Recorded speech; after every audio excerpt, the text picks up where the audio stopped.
శ్రీ మహాగణాధిపతయే నమః, శ్రీమాత్రే నమః. మాచిరాజు భక్తి ప్రేక్షకులందరికీ నమస్కారం.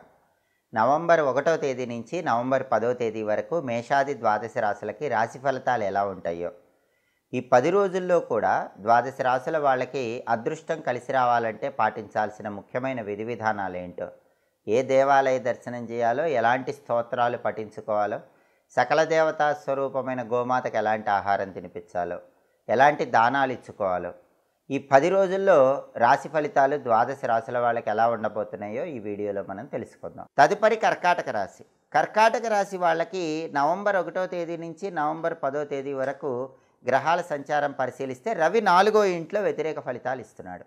అంటే ఆఫీసులో టెన్షన్స్ కర్కాటక రాశి వాళ్ళకి ఖచ్చితంగా ఉంటాయి.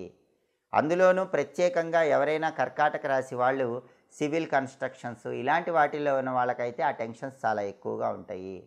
అంటే కన్స్ట్రక్షన్ ఫీల్డ్లో ఉన్న కర్కాటక రాశి వాళ్ళకి ఇబ్బందులు ఎక్కువ కనిపిస్తున్నాయి. అలాగే పాలిటిక్స్లో కూడా ఇబ్బందులు ఉంటాయి. అంతేకాకుండా తండ్రి వైపు బంధువుల వల్ల కూడా సమస్యలు అనేవి కనిపిస్తూ ఉంటాయి. అలాగే బుధుడు కర్కాటక రాశి వాళ్ళకి 5వ ఇంట్లో వ్యతిరేక ఫలితాలు ఇస్తున్నాడు. బుధుడు పంచమంలో వ్యతిరేక ఫలితాలు ఇస్తున్నాడు కాబట్టి కర్కాటక రాశి వాళ్ళు ఎవరైనా సంతానం కోసం ప్రయత్నిస్తూ ఉన్నట్లయితే సంతానం ఆలస్యం అవుతూ ఉంటుంది. అలాగే విద్యార్థులు కూడా కష్టపడితేనే ర్యాంకులు వచ్చే అవకాశం ఉంది. కొత్త ఉద్యోగం కోసం చేసే ప్రయత్నాల్లో కూడా ఆటంకాలు అనేవి కనిపిస్తూ ఉంటాయి. ఇంటర్వ్యూల్లో సెలెక్ట్ అవ్వటం కొద్దిగా ఆలస్యం అవుతూ ఉంటుంది. వ్యాపార పరంగా కూడా కొన్ని ఒడిదుడుకులు ఎదుర్కొనే అవకాశం కర్కాటక రాశి వాళ్ళకు ఉంటుంది.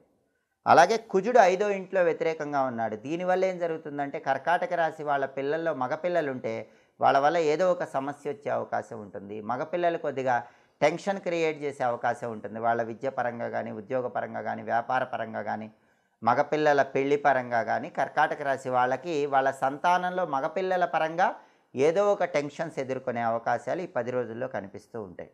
అలాగే శుక్రుడు 3, 4 స్థానాల్లో సంచారం చేస్తున్నాడు. మొదటి 2 రోజులు 3వ సంచారం యోగించటం లేదు. అక్క చెల్లెళ్ళ వల్ల ఇబ్బందులు ఎదుర్కొంటారు. ఆదివారం, సోమవారం ఈ 2 రోజుల్లో కర్కాటక రాశి వాళ్ళు ఎవరైనా అక్క చెల్లెళ్ళతో గొడవలు పడటం, ప్రాపర్టీస్ పరంగా వాళ్ళతో లేనిపోని కలహాలు కొని తెచ్చుకోవటం ఇలాంటివన్నీ జరుగుతాయి. మంగళవారం నుంచి మాత్రం శుక్రుడు బ్రహ్మాండంగా యోగించటం వల్ల ప్రాపర్టీ సమస్యలన్నీ ఒక కొలిక్కి వస్తాయి. అక్క చెల్లెళ్ళతో అనుకూలత పెరుగుతుంది. టెక్స్టైల్, లేడీస్ ఎంపోరియం, బొటిక్ లాంటి వ్యాపారాల్లో లాభాలు అనేవి కనిపిస్తూ ఉంటాయి. కళారంగంలో కూడా మంచి అనుకూల ఫలితాలు అనేవి మంగళవారం నుంచి మిగతా 8 రోజులు శుక్రుడి బలం బాగుండటం వల్ల కర్కాటక రాశి వాళ్ళకి కనిపిస్తాయి. అయితే కర్కాటక రాశి వాళ్ళకి ప్రధాన గ్రహాల బలం అనేది చాలా తక్కువగా ఉంది. ఎందుకంటే కర్కాటక రాశి వాళ్ళకి గురుబలం లేదు. కర్కాటకంలోనే గురువు ఉన్నాడు. గురువు జన్మరాశిలో యోగించడు. దానివల్ల ఏం జరుగుతుందంటే వృత్తిపరంగా కష్టం ఎక్కువ ఉంటుంది. కెరీర్ పరంగా ఒడిదుడుకులు ఉంటాయి. ఫైనాన్షియల్గా అప్ అండ్ డౌన్స్ అనేవి కనిపిస్తూ ఉంటాయి. అలాగే కర్కాటక రాశి వాళ్ళకి శని బలం కూడా పూర్తిగా లేదు. శని భాగ్యస్థానంలో 9వ స్థానంలో సంచారం చేస్తున్నాడు. దానివల్ల అదృష్టం త్రుటిలో తప్పిపోయే అవకాశాలు ఉంటాయి. బాగా కష్టపడ్డా ఫలితం రావటం ఆలస్యం అవుతూ ఉంటుంది. ఆ దోషం పోవాలి అంటే ఈ భాగ్యంలో శనిచ్చే వ్యతిరేక ఫలితాల నుంచి బయటపడాలంటే కర్కాటక రాశి వాళ్ళు ఈ 10 రోజుల్లో ఒక్కసారి జమ్మి చెట్టు దగ్గర ఆవ నూనె దీపం వెలిగించండి.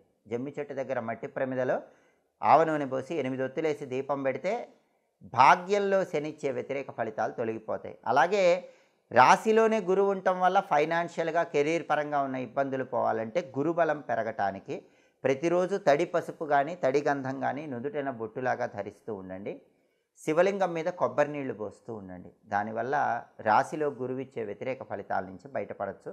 దాంతోపాటు ఓం బృం బృహస్పతయే నమః ఈ మంత్రం కూడా రోజు 21 సార్లు చదువుకోండి. గురు పాదుకా స్తోత్రాన్ని వినే ప్రయత్నం చేయండి. గురుబలం పెరుగుతుంది. అలాగే భాగ్యంలో శనిచ్చే వ్యతిరేక ఫలితాలు పోవటానికి హనుమద్ ద్వాదశ నామ స్తోత్రాన్ని చదవటం కానీ వినటం కానీ చేయండి. ఇవి చేసుకుంటే గురువు శని యోగిస్తారు. అలాగే కర్కాటక రాశి వాళ్ళకి దీర్ఘకాలిక గ్రహాలలో రాహువు యోగించటం లేదు, కేతువు యోగించటం లేదు.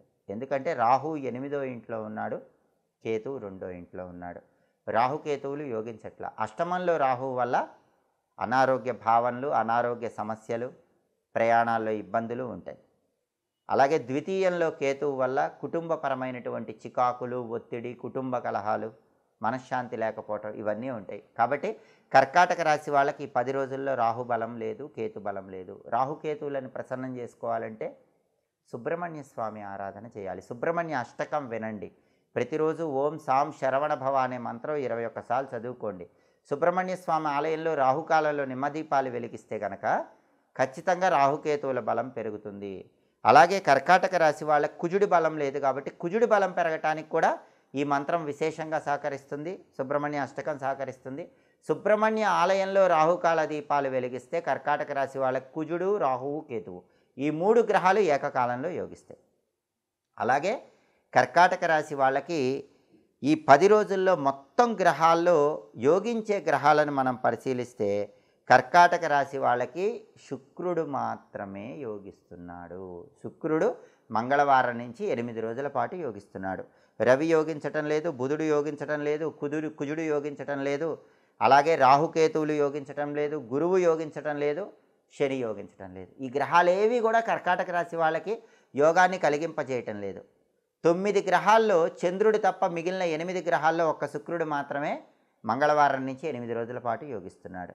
ఇలాంటి ప్రత్యేకమైన పరిస్థితి కర్కాటక రాశి వాళ్ళకు ఉంది. కాబట్టి ఎక్కువ గ్రహాలు వ్యతిరేక ఫలితాలు ఇస్తున్నాయి. కాబట్టి సకల దేవతా స్వరూపమైన గోపూజ ఎక్కువగా చేయండి. గోవు తోకకు పసుపు రాసి కుంకుమ బొట్లు పెట్టడం, గోవుకు ఆహారం తినిపించడం, గోవుకు ప్రదక్షిణాలు చేయటం చేయండి. ఓం సురభ్యై నమః అనే మంత్రాన్ని రోజు 21 సార్లు స్మరించుకోండి.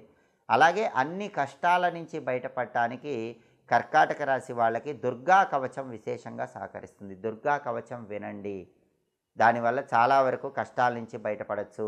అలాగే గ్రామ దేవతలను దర్శనం చేసుకోండి. గ్రామ దేవతలను మీరు ఎంత దర్శనం చేస్తే అంత అద్భుత ఫలితాలు వస్తాయి.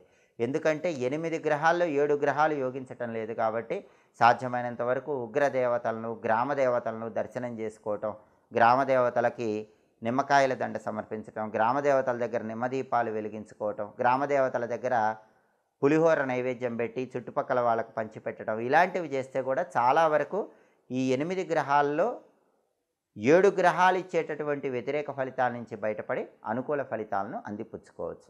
ఇవి మేషాది ద్వాదశ రాశుల వారికి నవంబర్ 1వ తేదీ నుంచి నవంబర్ 10వ తేదీ వరకు రాశి ఫలితాలు.